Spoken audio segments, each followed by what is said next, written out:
புதுச்சேரி அருகே நடைபெறும் திருமண விழாவில் பங்கேற்க வருகை தந்த திமுக தலைவர் ஸ்டாலினுக்கு உற்சாக வரவேற்பு அளிக்கப்பட்டது. விழுப்புரம் மாவட்டம் ஆரோவில் அருகே உள்ள பட்டானூர் பகுதியில் அமைந்துள்ள சங்கமித்ரா கன்வென்ஷன் மகாலில் நடைபெற்ற திரைப்பட இயக்குநர் கௌதம் இல்ல திருமண விழாவில் பங்கேற்க வருகை தந்த தமிழக முன்னாள் முதல்வர் ஸ்டாலினுக்கு விழுப்புரம் மத்திய மாவட்ட பொறுப்பாளர் மற்றும் விழுப்புரம் சட்டமன்ற உறுப்பினர் லட்சுமணன், வானூர் சட்டமன்ற தொகுதி உறுப்பினர் கௌதம் ஆகியோர் தலைமையில் கோட்டக்குப்பம் பகுதியில் சாலையின் இருபுறங்களிலும் மலர் தூவி உற்சாக வரவேற்பு அளிக்கப்பட்டது. இந்த வரவேற்பு நிகழ்ச்சியில் நூற்றுக்கணக்கான திமுக நிர்வாகிகள் மற்றும் கழக தொண்டர்கள் கலந்து கொண்டு உற்சாகத்தை வெளிப்படுத்தினர்.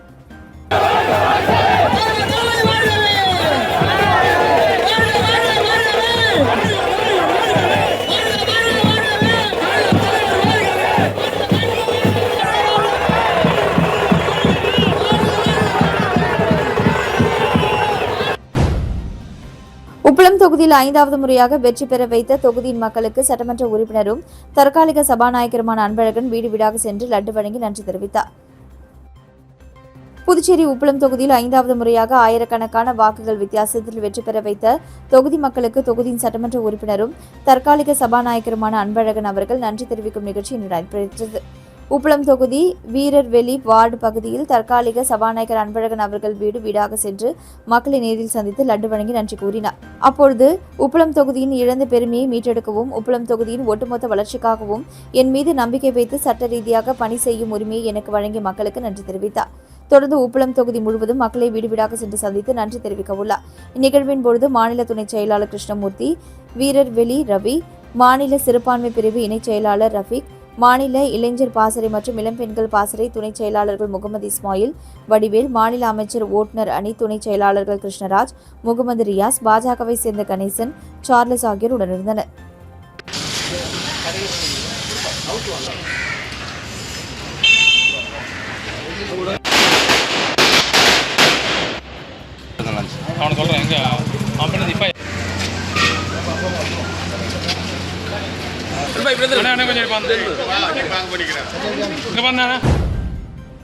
ஊசுடு சட்டமன்ற தொகுதிக்குட்பட்ட கூடப்பாக்கம் அண்ணாமலை ரெட்டியார் அரசு மேல்நிலைப் பள்ளியில் மாணவர்களுக்கு வழங்கப்படும் மதிய உணவின் தரம் மற்றும் ஊட்டச்சத்து குறித்து சட்டமன்ற உறுப்பினர் கார்த்திகேயன் நேரில் ஆய்வு மேற்கொண்டார். அரசு பள்ளிகளில் மாணவர்களுக்கு வழங்கப்படும் மதிய உணவின் தரத்தை உறுதி செய்து மாணவர்களின் ஆரோக்கியத்தை பாதுகாக்கும் நோக்கில் இந்த ஆய்வு மேற்கொள்ளப்பட்டது. ஆய்வின் பொழுது மாணவர்களுக்கு வழங்கப்பட்ட மதிய உணவை சட்டமன்ற உறுப்பினர் கார்த்திகேயன் நேரடியாக பார்வையிட்டதுடன் அந்த தரத்தை உறுதி செய்வதற்காக உணவையும் சுவைத்து பார்த்தார். மேலும் மாணவர்களுக்கு வழங்கப்படும் மதிய உணவின் தரம், ஊட்டச்சத்து மற்றும் உணவு தயாரிப்பு முறைகள் குறித்து சம்பந்தப்பட்ட அதிகாரிகளிடம் கேட்டறிந்தார். மதிய உணவில் பயன்படுத்தப்படும் அரிசி, காய்கறிகள், மூட்டைகள் உள்ளிட்ட பொருட்கள் தரமானவையா என்பதையும் ஆய்வு செய்து உறுதி செய்தார்.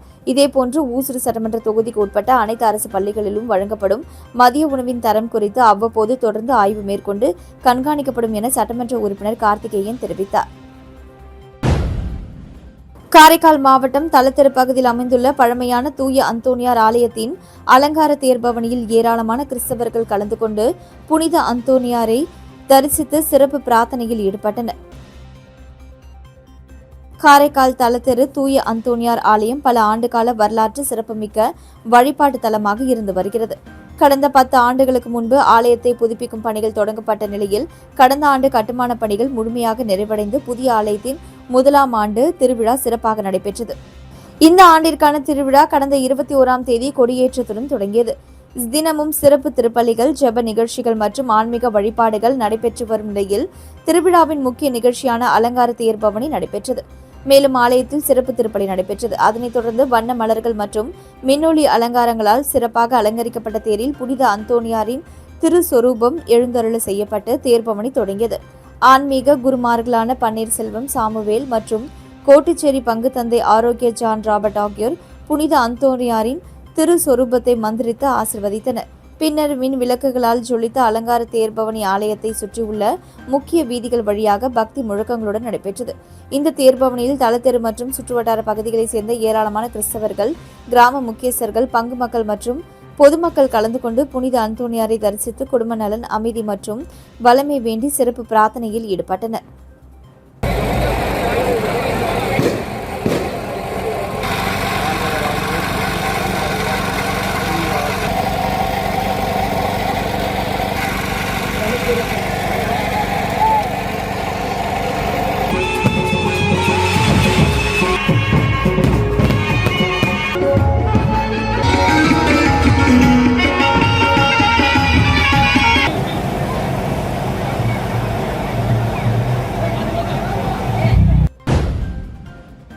புதுச்சேரி காமராஜ் நகர் தொகுதிக்குட்பட்ட வெங்கடா நகர் 4வது குறுக்கு தெரு மற்றும் 45 அடி சாலையில் உள்ள வாய்க்கால்கள் குப்பைகள் மண் மற்றும் செடிகளால் அடைத்துக் கொண்டு துர்நாற்றம் வீசுவதாக அப்பகுதி மக்கள் லட்சிய ஜனநாயக கட்சியின் தலைவரும் காமராஜ் நகர் தொகுதி எம்எல்ஏயுமான ஜோ சார்லஸ் மார்டினும் புகார் தெரிவித்தனர்.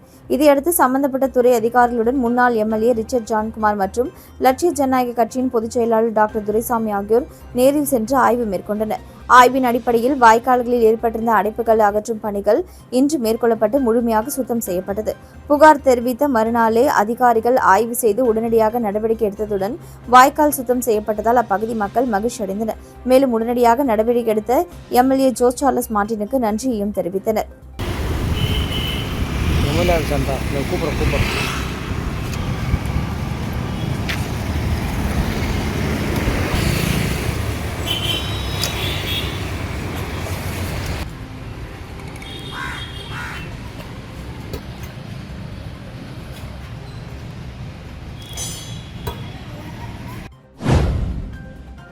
கூனிமேடு முத்துமாரியம்மன் பொன்னியம்மன் கோவில் மகா கும்பாபிஷேக விழாவில் திரளான பக்தர்கள் கலந்து கொண்டு சுவாமி தரிசனம் செய்தனர்.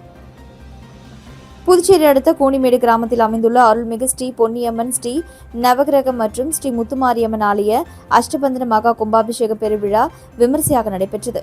விழாவை ஒட்டி காலை 7 மணிக்கு விக்னேஸ்வர பூஜை, கோ பூஜை மற்றும் பிம்ப சுத்தி ரக்ஷா பந்தனம் நடைபெற்றது. காலை 9:15 மணிக்கு யாகசாலையிலிருந்து கடங்கள் புறப்பாடு நடைபெற்றது. தொடர்ந்து காலை 9:30 மணி முதல் 10:30 மணிக்குள் சிம்ம லக்னத்தில் அருள்மிகு ஸ்ரீ பொன்னியம்மன் ஆலய மகா கும்பாபிஷேகம், ஸ்ரீ நவகிரக மகா கும்பாபிஷேகம் மற்றும் விமான மகா கும்பாபிஷேகம் நடைபெற்றது. பின்னர் மூலஸ்தான ஸ்ரீ முத்துமாரியம்மன் ஆலய மற்றும் பரிவார மகா கும்பாபிஷேகம் மிக சிறப்பாக நடைபெற்றது. இதனைத் தொடர்ந்து மகா அபிஷேகமும் தீபாராதனைகளும் நடைபெற்று பக்தர்களுக்கு அருள் பிரசாதம் வழங்கப்பட்டது. இந்த கும்பாபிஷேக விழாவில் கூனிமேடு மற்றும் அதை சுற்றியுள்ள பல்வேறு கிராமங்களைச் சேர்ந்த ஆயிரக்கணக்கான பக்த கோடிகள் கலந்து கொண்டு சுவாமி தரிசனம் செய்தனர்.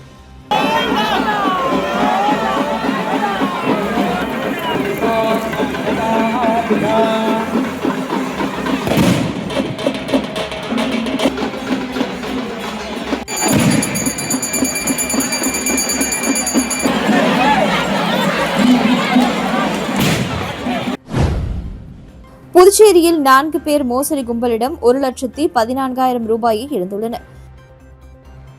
புதுச்சேரியை சேர்ந்தவர் ஃபேஸ்புக் மூலம் நண்பராக பழகிய அடையாளம் தெரியாத நபரின் பரிந்துரையின் பேரில் பர்னிச்சர் ஆர்டர் செய்துள்ளார். பின் அவரை தொடர்பு கொண்ட மர்ம நபர் ஒருவர் பர்னிச்சரை டெலிவரி செய்ய முன்பணம் செலுத்த வேண்டும் என கூறியுள்ளார். இதையடுத்து அவர் 96,000 ரூபாயை செலுத்திய நிலையில் ஆர்டர் செய்த பொருள் வீட்டிற்கு வரவில்லை. அதன் பின் மர்ம நபரை தொடர்பு கொள்ள முடியவில்லை. இதேபோல புதுச்சேரியை சேர்ந்த பெண் 7,800 ரூபாயும், முத்திரையார்பாளையத்தை சேர்ந்த பெண் 5,000 ரூபாயும், புதுச்சேரியை சேர்ந்தவர் 6,000 என 4 பேர் சைபர் மோசடி கும்பலிடம் 1,14,800 ரூபாயை இழந்துள்ளனர்.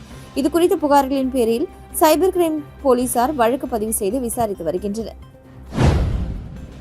தமிழக முதலமைச்சர் விஜயின் பிறந்தநாளை முன்னிட்டு புதுச்சேரியை சேர்ந்த மூத்த ஓவியரும் கலைமாமணி விருது பெற்றவருமான குமார் தண்ணீரில் வரையப்பட்ட வித்தியாசமான விஜய் ஓவியத்தின் மூலம் தனது வாழ்த்துக்களை தெரிவித்துள்ளது பெரும் கவனத்தை ஈர்த்துள்ளது. முதலியார்பேட்டையை சேர்ந்த ஓவியர் குமார் 1980களிலிருந்தே ஓவியத்துறையில் தனித்துவமான அடையாளத்தை பதித்தவர். அக்காலகட்டத்தில் நடிகர்கள் ரஜினிகாந்த், கமலஹாசன், பிரபு, டி. ராஜேந்தர் உள்ளிட்ட பல முன்னணி நட்சத்திரங்களின் பிரம்மாண்டமான கட் அவுட்டுகளை வடிவமைத்து புகழ்பெற்றவர். அவரது கலை படைப்புகள் புதுச்சேரி மட்டுமன்றி தமிழகத்தின் பல பகுதிகளிலும் பெரும் வரவேற்பை பெற்றுள்ளன. இந்த நிலையில் தமிழக முதலமைச்சர் விஜயின் பிறந்தநாளை முன்னிட்டு தண்ணீரை ஓவிய களமாக கொண்டு மிக தத்ரூபமாக விஜயின் உருவப்படத்தை வரைந்துள்ளார். இந்த வித்தியாசமான கலைப்படைப்பு அவரது ஓவியக்கூடத்தில் பொதுமக்கள் பார்வைக்காக வைக்கப்பட்டுள்ளது. தண்ணீரில் உருவாக்கப்பட்ட இந்த ஓவியம் கலை ஆர்வலர்கள் மற்றும் விஜய் ரசிகர்களுக்கிடையே பெரும் வரவேற்பை பெற்றுள்ளது. ஏராளமானோர் நேரில் வந்து ஓவியத்தை பார்வையிட்டு ஓவியர் குமாரின் திறமையையும் கலை நயத்தையும் பாராட்டி செல்கின்றனர். தனித்துவமான கலை வெளிப்பாட்டின் மூலம் பிறந்தநாள் வாழ்த்து தெரிவித்துள்ள கலைமாமணி குமாரின் இந்த முயற்சி சமூக வலைதளங்களிலும் கவனத்தை பெற்று வருகிறது.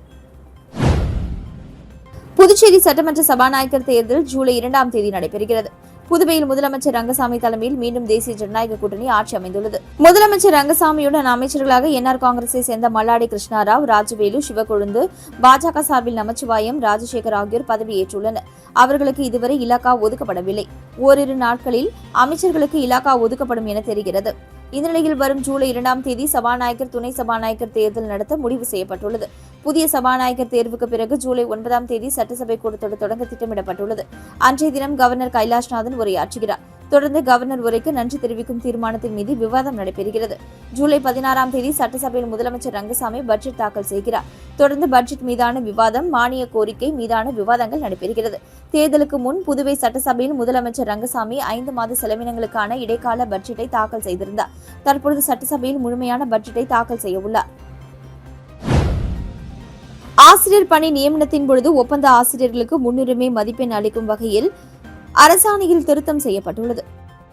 புதுச்சேரி அரசு பள்ளிகளில் ஒப்பந்த அடிப்படையில் பல ஆண்டுகளாக பணியாற்றி வரும் விரிவுரையாளர்கள், பட்டதாரி ஆசிரியர்கள், பால சேவிகாக்கள், கணினி அறிவியல் பயிற்றுநர்கள் பணி நிரந்தரம் செய்ய வேண்டி இந்த ஆண்டு துவக்கத்தில் தொடர் போராட்டம் நடத்தினர். ஆனால் அரசு இவர்களை பணி நிரந்தரம் செய்யாமல் ஓராண்டு பணி நீடிப்பு வழங்கியுள்ளது. இவர்களுக்கு ஆசிரியர் பணி நியமனத்தின் பொழுது முன்னுரிமை மதிப்பெண் அளிக்கும் வகையில் அரசாணையில் திருத்தம் செய்யப்பட்டுள்ளது. இதுகுறித்து கவர்னர் உத்தரவின் பேரில் பள்ளி கல்வித்துறையின் சார்பு செயலர் வெர்பினா ஜெயராஜ் ஆணை பிறப்பித்துள்ளார். அரசு பள்ளிகளில் தற்காலிகமாக பணியாற்றிய அனுபவமுள்ள ஆசிரியர்களுக்கு அவர்கள் பணிபுரிந்த ஒவ்வொரு முழு ஆண்டிற்கும் 1% அதிகபட்சமாக 5 ஆண்டுகள் வரை 5% முன்னுரிமை மதிப்பெண் வழங்கப்படும் என குறிப்பிடப்பட்டுள்ளது. புதுச்சேரி காமராஜர் நகர் தொகுதிக்குட்பட்ட ஆர்வி நகர் மொட்டத்தோப்பு பகுதியில் கடந்த 20 ஆண்டுகளாக சாலை வசதி இல்லாததால் பொதுமக்கள் கடும் அவதிக்குள்ளாகி வந்தனர். தேர்தல் பிரச்சாரத்தின் பொழுது அப்பகுதிக்கு சென்ற லட்சிய ஜனநாயக கட்சியின் தலைவரும் காமராஜர் நகர் தொகுதி எம்எல்ஏவுமான ஜோஸ் சார்லஸ் மார்ட்டினிடம் அப்பகுதி மக்கள் சிமெண்ட் சாலை அமைத்து தருமாறு கோரிக்கை வைத்தனர். இதையடுத்து மக்களின் கோரிக்கையை ஏற்ற எம்எல்ஏ ஜோஸ் சார்லஸ் மார்ட்டின் சம்பந்தப்பட்ட துறை அதிகாரிகளிடம் பேசி உடனடியாக சிமெண்ட் சாலை அமைக்கும் பணிகளை மேற்கொள்ள நடவடிக்கை எடுத்தார். தற்பொழுது அந்த பகுதியில் சாலை அமைக்கப்பட்டுள்ள நிலையில் இதன் மூலம் நீண்டகால கோரிக்கை நிறைவேறியதால் அப்பகுதி மக்கள் மகிழ்ச்சி அடைந்து எம்எல்ஏ ஜோஸ் சார்லஸ் மார்ட்டினுக்கு நன்றியை தெரிவித்தனர்.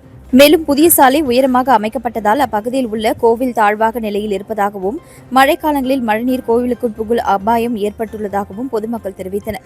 எனவே கோயிலை சீரமைத்து பாதுகாப்பு ஏற்பாடுகளை செய்ய நடவடிக்கை எடுக்குமாறு எம்எல்ஏ ஜோஸ் சார்லஸ் மார்ட்டினிடம் அவர்கள் கோரிக்கை விடுத்தனர்.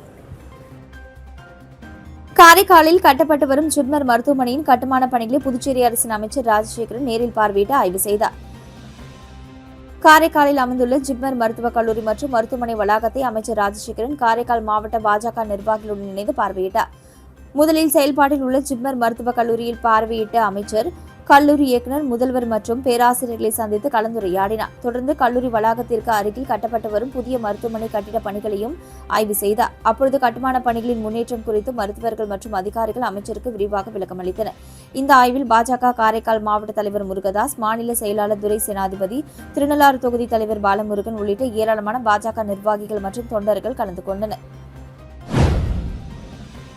திருபுவனை பகுதியில் முஸ்லிம் சமூகத்தினருக்கு ஏற்ப தனியாக இடுகாடு ஒதுக்கப்பட வேண்டும் என தமிழ்நாடு தவ்ஹீத் ஜமாத் கோரிக்கை விடுத்துள்ளது.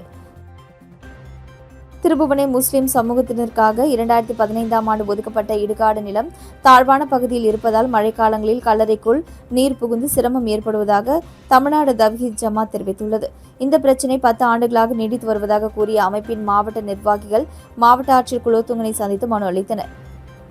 பயன்படுத்த ஏற்ற உயரமான அரசு புறம்போக்கு நிலத்தை முஸ்லிம் சமூகத்திற்காக உடனடியாக ஒதுக்கி நீண்டகால கோரிக்கைக்கு நிரந்தர தீர்வு காண மாவட்ட நிர்வாகம் நடவடிக்கை எடுக்க வேண்டும் என வலியுறுத்தினர்.